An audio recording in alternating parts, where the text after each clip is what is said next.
Okay, hello everybody. I am sorry that I'm not there today. I have gone on a training program. So instead of being there in person, I am here in video form and I'm going to talk you through what we're going to do in the lesson today. So I'm going to tell you what you're going to do, I'm going to give you all the information, and then I'm going to tell you what the activities are and you're going to be able to complete them yourselves. So today we're talking about using electricity. So how is it actually used in our appliances and in our houses, and how do we make it safe? So you should already have written down these learning objectives. We're going to be describing what fuses are used for, we're going to be explaining how a fuse works, and we've got three key words today: fuse, mains electricity, and current. So first things, we're going to start off with the fuse. What is a fuse? It's a thin piece of wire, very, very thin, which will melt when too much current passes through it. Now, current, you'll remember, is the flow of electricity. So if there's a lot of electricity flowing, we say there is a big current. If there is a small amount of electricity flowing, we say there is a small current. We measure it in amps, and we measure it using an ammeter. Okay. We measure it using an ammeter.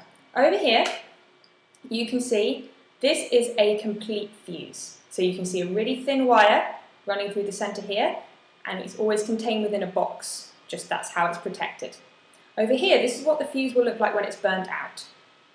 Every fuse has a rating, okay? So if this was a 3 amp fuse, that means for any current less than 3 amps, so I'm going to use a mathematical symbol here, less than 3 amps, then the fuse will stay intact. It will stay whole and the circuit will be able to flow.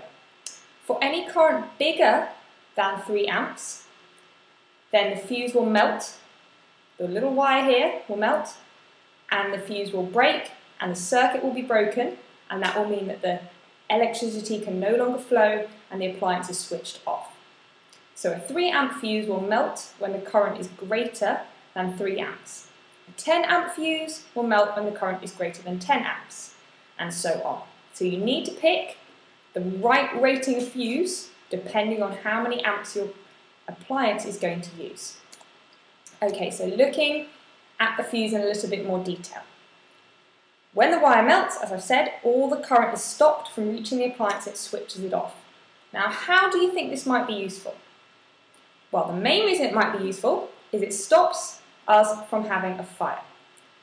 If the circuit is overloaded, so too much current is flowing through the circuit, then the appliance is going to get very, very hot, it's got too much electricity flowing through it, and it could start a fire. The fuse means that if there's too much current flowing, then it will be switched off, and then we're not going to have a fire. So almost all devices in your house, especially light bulbs, have a fuse in them which will blow or melt if there's too much current, and which will switch off. I'm going to show you a video now of what a blown fuse actually looks like. So have a little look at this. This shows you in the background, you can see an ammeter, so that's going to measure the current, and in the foreground here you can see the 2 crocodile clips connecting the fuse. You see the very thin wire running through the centre, and you can see that the ammeter is showing that the current is increasing. Okay, as the current increases, you can see that wire starting to glow red hot. It's got too big a current, it's really, really hot, it's got lots of energy, and you can see just on the left-hand side there that the fuse has broken, just here. So the fuse is broken, that means that the current can no longer flow through the wire, so the circuit's going to be switched off. Okay, mains electricity is the electricity that flows inside your house.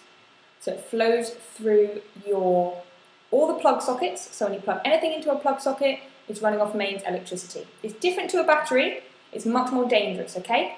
In the UK, the main voltage is about 230 volts. Yesterday on the power packs, you were using a maximum of 6 volts. So huge voltage, very, very powerful, and it can, if you made contact with that voltage, it will give you an electric shock so big that it might stop your heart. Now, why do we need such a big voltage? You need that big voltage because all the appliances, like your dishwasher, like your iron, your cooker, if you have an electric cooker, all of those things need to use a lot of electricity for them to work. Okay? They can't run off a small amount of electricity like your lamp can in your normal circuit. Okay, so the activity that we're going to do today. You're going to use the sheet that you've just completed. You are perfectly allowed to watch that video again if you need to get some more notes for your sheet. You're going to use, once you've completed your sheet, you're going to use your sheet and your laptop to research and complete the task below. So, an alien has landed on Earth. We're going to imagine. He could have come from Jupiter. He's landed on Earth and he's never heard of electricity before. He's got no idea what it is. There's no electricity on Jupiter. You're going to create a presentation to explain all of the basics to him. So what is electricity? How does it work? How is it flowing? What is current?